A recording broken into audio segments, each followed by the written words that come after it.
నటభూషణ శోభన్ బాబు, దర్శకుడు కోడి రామకృష్ణ కాంబినేషన్లో మొత్తం 4 చిత్రాలు వచ్చాయి. వాటిలలో చివరి చిత్రం ఆస్తి మూరేడు ఆశ బారేడు.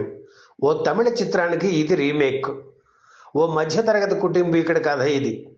ఆశలు ఎక్కువగా లేకపోయినా పక్కింటి వారితో పోల్చుకొని భర్తను వేధించే పాత్రలో జయసుధ నటించారు. ఈ చిత్రానికి దర్శకత్వం వహించడంతో పాటు ఇందులో కీలక పాత్ర పోషించారు కోడి రామకృష్ణ. ఈ సినిమాలో నటశేఖర కృష్ణ అతిథి పాత్ర పోషించారు. ఈ పాత్ర పుట్టుక వెనుక ఆసక్తికరమైన కథ ఉంది. 1975లో చోటీ సీ బాత్ అనే చిత్రం వచ్చింది. అమూల్ పాలేకర్, విద్యా సిన్హా జంటగా నటించారు. ఈ సినిమాలో ఒకే ఒక సీన్లో అమితాబ్ బచ్చన్ కనిపిస్తారు. ఆర్థికపరమైన సలహాలు ఇచ్చే పాత్రను అశోక్ కుమార్ పోషించారు. అమితాబ్ కనిపించేది కొద్దిసేపే అయినా ఆ సన్నివేశం ప్రేక్షకుల్ని అలరించింది. ముంబైలో ఒకసారి ఈ సినిమా చూశారు కోడి రామకృష్ణ. ఆయనకు బాగా నచ్చింది. అలా ఆస్తి మూరేడు ఆశ బారెడు చిత్రంలో కూడా మరో హీరోతో అతిథి పాత్ర పోషింపజేస్తే బాగుంటుందని ఆయన అనుకున్నారు.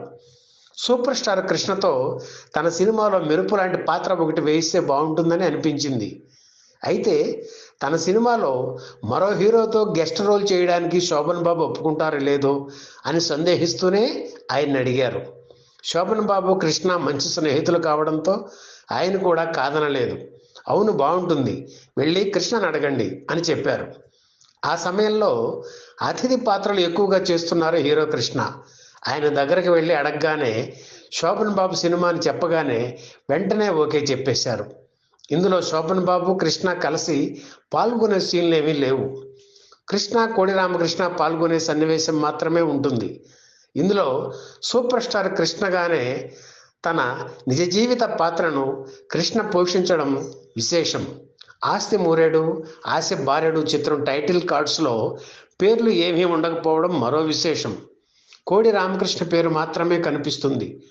1995 జనవరి 26న విడుదలైన ఈ చిత్రం ఆశించిన స్థాయిలో ఆడలేదు. ఈ వీడియో మీకు నచ్చితే లైక్ చేయండి, షేర్ చేయండి, వెంటనే సబ్స్క్రైబ్ కూడా చేయండి.